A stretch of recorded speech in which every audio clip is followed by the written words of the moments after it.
Nagawa niyo na ba to sa 3-in-1 coffee? Naku, kung hindi pa, tara, wala na ba tumpik-tumpik pa? Dahil ngayong araw na ito ay gagawa tayo ng no-bake panghimagas na coffee pudding cake. Tara, simulan na natin. Ang jiggly niya, guys. Dito ay kakailanganin natin ng store-bought na cake.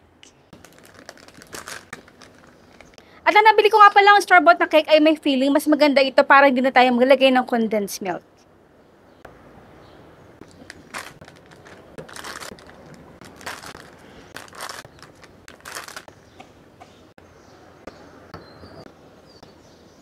Next, gamit ang malinis sa kamay ay imamash lang natin ito.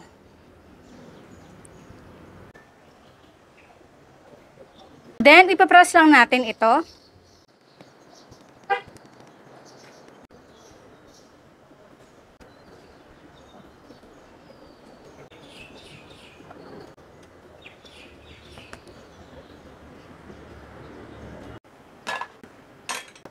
Next, ay kakailanganin natin dito ng 2 Kopiko brown coffee. Kahit anong brand at kahit anong 3-in-1 coffee, ay okay na naman din yun.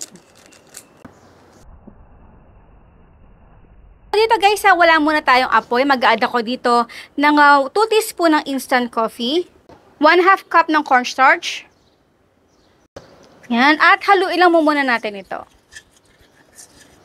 So, habang tayo nahalo natin, ay paunti-unti natin dito ilagay yung ating gatas, 1 liter.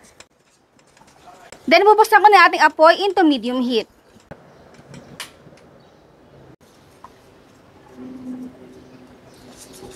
Then, ilagay na natin dito yung the rest ng gatas. Dito ay kailangan lang natin ito pakuluan ng 1 beses. Meaning, kapag nakikita na natin itong kumukulo over medium low heat na, ay patayin na natin ang apoy at i-strain na natin ito directly sa ating molde or sa ating pan.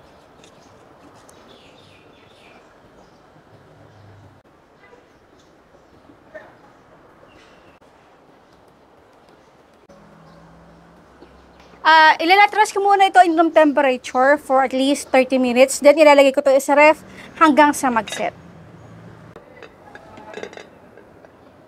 Next, ay bubudbara natin ito ng cocoa powder.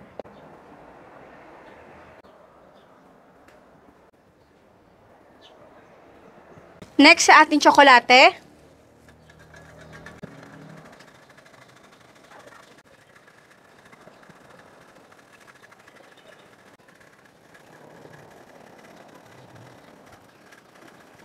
And now is done, our no-bake coffee pudding cake. Aba, syempre, bago tayo magtikiman portion, ang tanong ni Mama Shirley, anong flavor ang ginawa natin pudding ngayon sa paggawa ng ating napakasarap na panghimagas? Syempre, ang inyong sagot sa comment box section. Tara na guys, wala na patumpik-tumpik pa. Kain po tayo.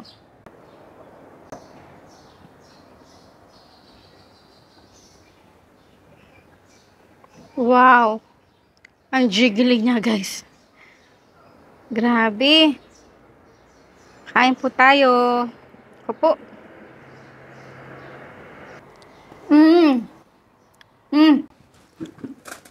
Ang creamy, grabe. Guys, ang sarap. Parang kumain ng coffee latte sa Starbucks, pero creamy yung dating. Ganon kasarap. Grabe. Maganda rin to guys, pang-potluck.